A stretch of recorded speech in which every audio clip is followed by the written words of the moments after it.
L'homme ne vivra pas de pain seulement, mais de toute parole qui sort de la bouche de Dieu. Voici votre moment de méditation quotidienne.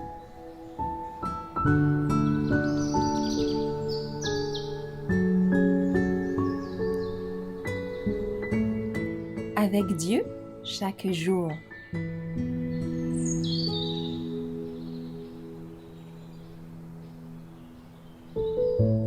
Le contraste entre Jean et Judas, le 11 septembre. Le monde passe et sa convoitise aussi. Mais celui qui fait la volonté de Dieu demeure éternellement. 1 Jean 2, verset 17. Jean et ses compagnons, les disciples, fréquentaient une école dont le Christ était le maître. Jean retenait précieusement les leçons de ce maître, et il cherchait sans cesse à mettre sa vie en harmonie avec celle du divin modèle. Les leçons de Jésus, exaltant la douceur, l'humilité, l'amour, vertus essentielles pour croître en grâce et pour être prêt à servir le maître, étaient pour Jean d'une incomparable valeur. Quelles leçons riches d'instruction ne devons-nous pas tirer du contraste frappant qui oppose le caractère de Jean à celui de Judas? Jean était la vivante illustration de la sanctification.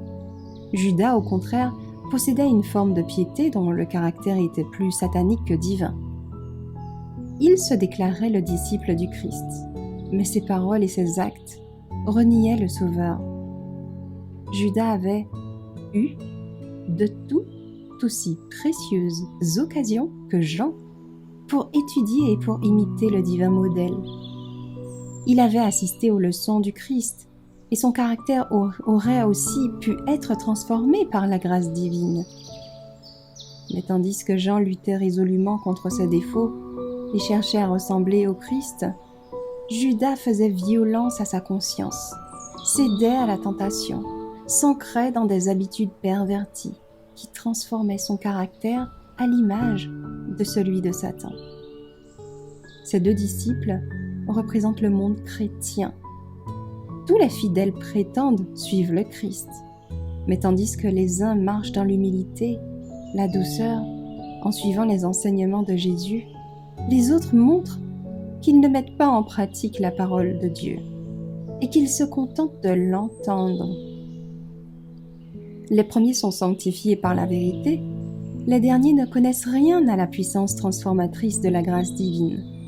Ceux-là meurent tous les jours à eux-mêmes et triomphent du péché. Ceux-ci s'abandonnent à leur convoitise et deviennent les serviteurs de Satan.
Merci d'avoir écouté cette présentation. Assurez-vous de nous rejoindre demain pour votre moment de méditation quotidienne avec lereste.org.